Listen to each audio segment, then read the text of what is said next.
I've now isolated the two halves of the cast so that now, obviously, you are looking at the right side. We see the right atrium, the right ventricle.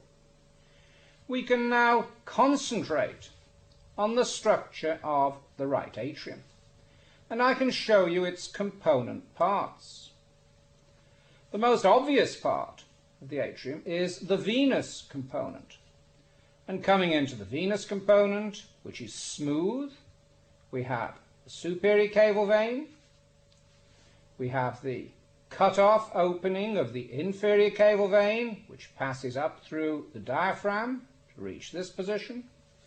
And then, most importantly, we have the coronary sinus bringing back the blood from the heart itself through the great cardiac vein, the middle cardiac vein, and here is the oblique vein of the left atrium.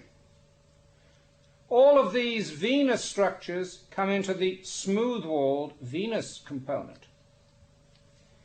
If I put the heart back into its attitudinal position, we then see that the front wall of the larger part of the atrium has these corrugations across it.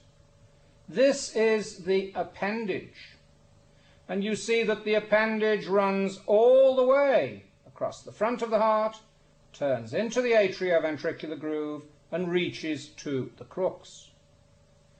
There is a deep notch here, and that is the location of the terminal crest, or the crista terminalis. We then see that beyond the appendage, closer to the ventricle, there is another smooth part of the atrium, and this runs all the way round the junction between the right atrium and the right ventricle. This is where the atrial myocardium inserts into the annulus of the right atrioventricular junction. So this is the entrance to the atrioventricular junction. The entrance is a vestibule, so we call this the vestibule of the right atrium.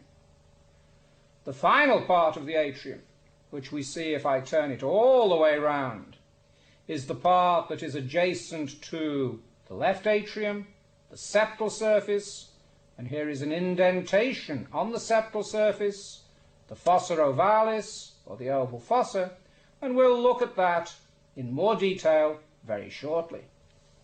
So to put the heart back into its anatomic position, atrial chambers have venous component, appendage, vestibule, and of course the septal component adjacent to the other chamber.